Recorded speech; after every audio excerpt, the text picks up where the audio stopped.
Wadidaw, nah hari ini Miss Gosip ini menganalisa ya kasusnya Denada.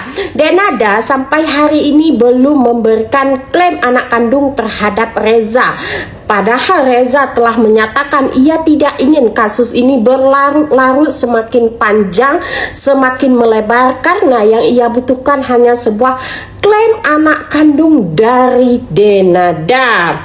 Nah, Denada saat ini menangis, diam ya. Bukan berarti Denada ini sedang tidak memikirkan apapun terhadap Reza ya, melainkan nangisnya Denada karena malu, diamnya Denada karena ingin menutupkan satu nama baru yang harus diungkapkan ke publik. Jika klaim anak kandung terhadap Reza dinyatakan oleh seorang Denada, pasti publik akan mempertanyakan siapa ayahnya. Bahkan Denada belum memberikan klaim tersebut saja, publik sudah mempertanyakan siapa ayah kandung Reza.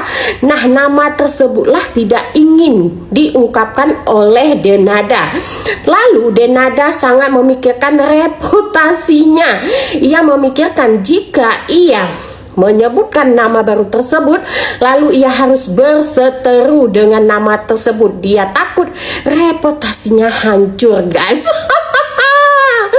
Nah, itulah sayang diamnya Denada karena ingin menutupi fakta ya, berusaha menutupkan fakta.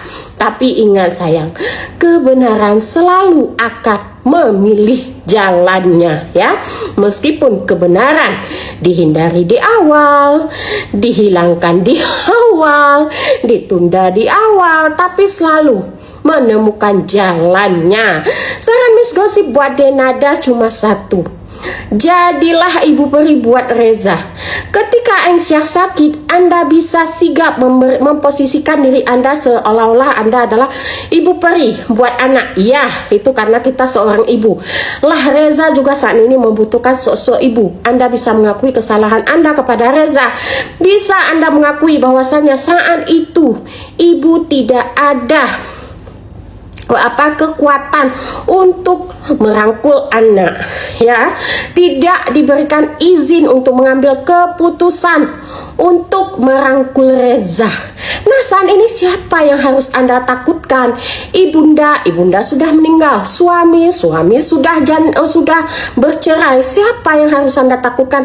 Reputasi. Malahan dengan Anda mengakui kesalahan Anda, merangkul anak Anda, bisa saja reputasi Anda semakin meningkat. Itu aja dari Miss Gosip. Wadidaw.